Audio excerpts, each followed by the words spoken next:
சென்னையில் ஏற்பட்ட கனமழை வெள்ளம் காரணமாக அடையாறு கரையோரம் குடிசைகளை இழந்த குடும்பங்களுக்கு முதலமைச்சர் செல்வி ஜெயலலிதா முதற்கட்டமாக சென்னை ஒக்கியம், துரைப்பாக்கம், பெரும்பாக்கம் ஆகிய பகுதிகளில் கட்டப்பட்டுள்ள 10,000 அடுக்குமாடி குடியிருப்புகளை ஒதுக்கீடு செய்தார்.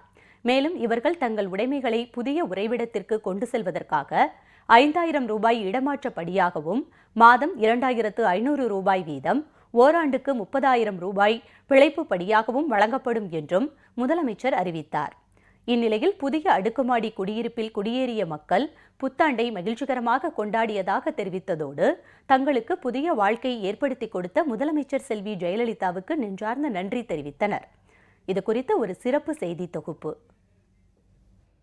இதுவரை கண்டிராத அளவிற்கு பெய்த கனமழையின் காரணமாக ஏற்பட்ட வெள்ளத்தால் சென்னை மாநகரத்திற்கு பெரும் பாதிப்பு ஏற்பட்டது. இதன் காரணமாக வெள்ளத்தால் குடிசைகளை இழந்த அனைவருக்கும் நிரந்தர வீடு வழங்க வேண்டும் என்ற உயர்ந்த நோக்கிலும் மழை நீர் முறையாக செல்ல வழிவகை ஏற்படுத்தும் பொருட்டும் அடையாறு, கூவம், பக்கிங்ஹாம் கால்வாய் ஆகியவற்றின் கரையோரங்களில் வசித்த மக்களுக்கு குடிசைகளுக்கு மாற்றாக நிரந்தர வீடுகள் வழங்கிட முதலமைச்சர் செல்வி ஜெயலலிதா உத்தரவிட்டார்.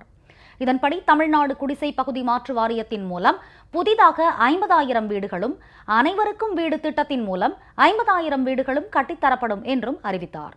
அந்த வகையில் தமிழ்நாடு குடிசை பகுதி மாற்று வாரியத்தின் சார்பில் முதற்கட்டமாக கட்டி முடிக்கப்பட்டுள்ள 10,000 அடுக்குமாடி குடியிருப்புகளை அடையாறு கரையோரங்களில் குடிசை வீடுகளை இழந்த குடும்பங்களுக்கு ஒதுக்கீடு செய்து ஆணை பிறப்பித்தார்.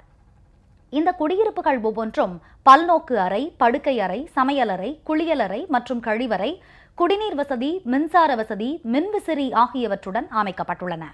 மேலும் இந்த குடியிருப்பு பகுதிகளில் கழிவு நீரகற்று வசதிகள், சாலைகள், மழைநீர் வடிகால் வசதி, குப்பை தொட்டிகள், தெரு மின் விளக்குகள், கான்கிரீட் நடைபாதை, ஆரம்ப, நடுநிலை மற்றும் மேல்நிலை பள்ளிகள், நியாய விலைக் கடைகள், பாலர் பள்ளிகள், ஆரம்ப சுகாதார நிலையம், மருத்துவமனை, பேருந்து வசதிகள் அமைக்கப்பட்டுள்ளன. இக்குடும்பங்கள் மறு குடியமர்வு செய்யப்படும் போது அவர்கள் தங்களது உடைமைகளை தற்போதுள்ள இடத்திலிருந்து மறு குடியமர்வு பகுதிக்கு கொண்டு செல்ல 5,000 ரூபாய் இடமாற்றப்படியாக வழங்க உத்தரவிட்டார்.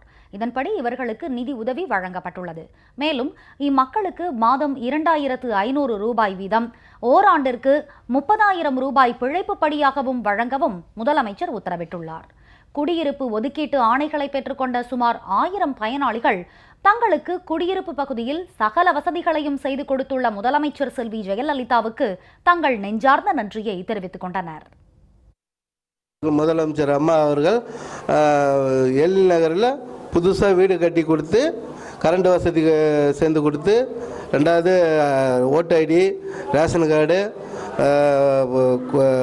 குழந்தைங்க படிக்கிறதுக்கு அடிப்படை வசதி எல்லாமே சேர்ந்து கொடுத்து, 10வதுக்கு எங்கள் குடும்பத்துக்கு தெரியும் எதனா பொருள் வாங்குறதுக்கு 5,000 ரூபா பணம் கொடுத்த அம்மாவுக்கு ரொம்ப நன்றியை தெரிவித்துக் கொள்கிறேன். இந்த குடியிருப்புகளில் உள்ள அனைத்து மாணவ மாணவியரும் அங்குள்ள பள்ளிகளில் உடனடியாக சேர்த்துக் கொள்ளப்படுவர் என்றும், குடும்பங்களின் வாழ்வாதாரத்தை மேம்படுத்த இளைஞர்களுக்கு வேலைவாய்ப்பு பயிற்சிகள் அளிக்கப்படுவதோடு வேலைவாய்ப்பு முகாம்கள் நடத்தப்பட்டு வேலைவாய்ப்பு பெற நடவடிக்கைகள் மேற்கொள்ளப்படும் எனவும் முதலமைச்சர் உறுதியளித்துள்ளார். இதனால் கல்வி கற்கும் மாணவ மாணவிகள் முதலமைச்சருக்கு தங்களது நன்றியினை தெரிவித்துள்ளனர். கண்ணகி நகரில் எழில் நகர்ன்ற பகுதியில் எங்களுக்கு வீடு தந்திருக்காங்க ஜெயலலிதா. அது மட்டும் இல்லாமல் எங்களுக்கு வேலைவாய்ப்பு திட்டமும் அமைச்சு தந்திருக்காங்க. அதனால ஜெயலலிதாவுக்கு ரொம்ப நன்றி. நாங்கள் இப்போ எழில் நகருக்கு வந்திருக்கோம். எழில் நகரில் அம்மா நல்லா வசதி பண்ணிக்கிறாங்க. எங்களுக்கு நல்ல வசதி இருக்கிறதுனால எங்களுக்கு ரொம்ப சந்தோஷமாக இருக்கும். இந்த நாங்கள் வேலைக்கு வேலை வாய்ப்புக்கு 3 மாதம் வேலை வாய்ப்பு பண்ணியிருக்காங்க. அதனால் எங்களுக்கு ரொம்ப. கடந்த ஆண்டு ஆற்றோர குடிசை பகுதிகளில் புத்தாண்டை கொண்டாடிய மக்கள் தற்போது தங்களுக்கு ஒதுக்கப்பட்டுள்ள புதிய அடுக்குமாடி குடியிருப்பில் இந்த ஆண்டு புத்தாண்டை மகிழ்ச்சியுடன் கேக் வெட்டி கொண்டாடினர். சென்ற ஆண்டை விட இந்த புத்தாண்டு சிறப்பாக அமைந்துள்ளது என கூறியுள்ள மக்கள் இந்த வசதிகளை ஏற்படுத்தி தந்த முதலமைச்சர் செல்வி ஜெயலலிதாவுக்கு நெஞ்சம் நெகிழ நன்றி தெரிவித்துள்ளனர். கண்ணகி நகரில் எழில் நகரில் எங்களுக்கு வீடு கொடுத்துருக்குறாங்க.